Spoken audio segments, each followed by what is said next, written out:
అప్పుడు బుక్ అని పెట్టింది వాళ్ళు ఫస్ట్.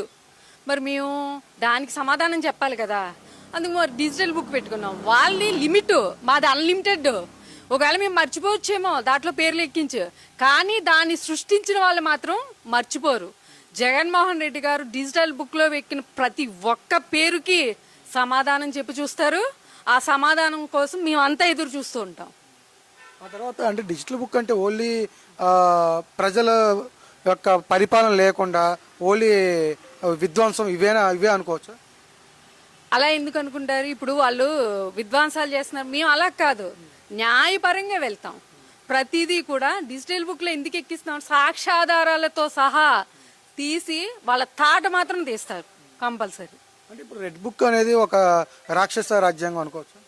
మరి అదే కదా జరుగుతుంది. విధ్వంసం సృష్టిస్తున్నారంటే ఏంటి, మాజీ మంత్రులు, మాజీ ఎమ్మెల్యేలు వీళ్ళందరూ ఇల్లులు తగలబెట్టేస్తున్నారు, పెట్రోల్ బాంబులు వేస్తున్నారు. మళ్ళీ సిగ్గు లేకుండా ఏం చెప్తున్నారు, పెట్రోల్ బాంబులు వేసి అది హత్యా ప్రయత్నం ఎందుకు అవుతుంది అంటున్నారు. వాళ్ళ ఇంట్ల మీద వేసుకి చూడండి ఒకసారి, హత్యా ప్రయత్నం అవుతుందో ఏ ప్రయత్నం అవుతుందో. ఇంట్లో ఆడవాళ్ళు ఉంటారు, ఇంట్లో పెద్దవాళ్ళు ఉంటారు, పిల్లలు ఉంటారు. అలాంటి ఇళ్ళ మీదకి వెళ్ళి వీళ్ళు పెట్రోల్ బాంబులు వేసి తగలేసేస్తుంటే అది హత్యా ప్రయత్నం కాదు, మాది హత్యా ప్రయత్నం ఎలాగవుతుంది అని చెప్తున్నారు.